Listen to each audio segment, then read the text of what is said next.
ಅಯೋಧ್ಯೆಯಲ್ಲಿ ಶ್ರೀರಾಮ ಜನ್ಮಭೂಮಿಯಲ್ಲಿ ಅತಿ ಶೀಘ್ರ ಮಂದಿರ ನಿರ್ಮಾಣ ಕಾರ್ಯ ಆರಂಭಗೊಳ್ಳಲು ದೈವಾನುಗ್ರಹ ಪ್ರಾಪ್ತಿಗಾಗಿ ಸಂಕಲ್ಪ ಮಾಡಿ 9 ದಿನಗಳ ಕಾಲ ದೇಶದಾದ್ಯಂತ ಧಾರ್ಮಿಕ ಅನುಷ್ಠಾನ ನಡೆಸಲು ಸಾಧು ಸಂತರು ಕರೆ ನೀಡಿದ್ದು, ಅದರಂತೆ ಮಂಗಳೂರು ವಿಭಾಗದ ಎಲ್ಲ ಗ್ರಾಮ, ತಾಲೂಕು, ಜಿಲ್ಲೆಗಳಲ್ಲಿ ಧಾರ್ಮಿಕ ಅನುಷ್ಠಾನ ಸಂಕಲ್ಪ ಅಭಿಯಾನ ಜರುಗಲಿದೆ ಎಂದು ವಿಶ್ವ ಹಿಂದೂ ಪರಿಷತ್ನ ವಿಭಾಗದ ಕಾರ್ಯದರ್ಶಿ ಶರಣ್ ಪಂಪ್ವೆಲ್ ಹೇಳಿದ್ದಾರೆ.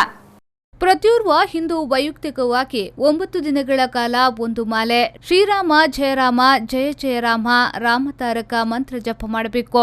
ಪ್ರತಿ ನಗರ, ಗ್ರಾಮ, ಬಡಾವಣೆಗಳ ದೇವಸ್ಥಾನ, ಭಜನಾ ಮಂದಿರ ಮತ್ತು ಇತರ ಎಲ್ಲ ಧಾರ್ಮಿಕ ಸ್ಥಳಗಳಲ್ಲಿ ಹಿಂದೂಗಳು ಒಟ್ಟು ಸೇರಿ 1 ಗಂಟೆಯ ಕಾಲ ಸಾಮೂಹಿಕ ಭಜನೆ, ಹನುಮಾನ್ ಚಾಲಿಸಾ, ಗೀತಾ ಪಾರಾಯಣ, ಲಲಿತಾ ಸಹಸ್ರನಾಮ, ವಿಷ್ಣು ಸಹಸ್ರನಾಮ ಇತ್ಯಾದಿ ಇಷ್ಟದೇವತಾ ಜಪ ಮಾಡಬೇಕು.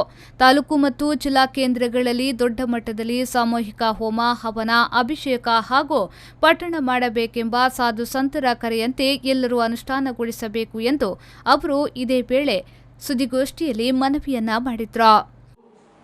ಪ್ರತಿಯೊಬ್ಬ ಹಿಂದೂಗಳು ಅಂದರೆ ರಾಮ ಭಕ್ತರು 9 ದಿವಸಗಳ ಕಾಲ ಒಂದು ಮಾಲೆ 108 ಸಲ ಅಂದರೆ ಶ್ರೀರಾಮ್ ಜಯರಾಮ್ ಜಯ ಜಯರಾಮ್ ಎಂಬಂಥ ರಾಮ ತಾರಕ ಮಂತ್ರವನ್ನು ವೈಯಕ್ತಿಕವಾಗಿ ಪ್ರತಿಯೊಬ್ಬರು ಹಿಂದೂಗಳು ತಮ್ಮ ತಮ್ಮ ಮನೆಯಲ್ಲಿ ಮಾಡಬೇಕು.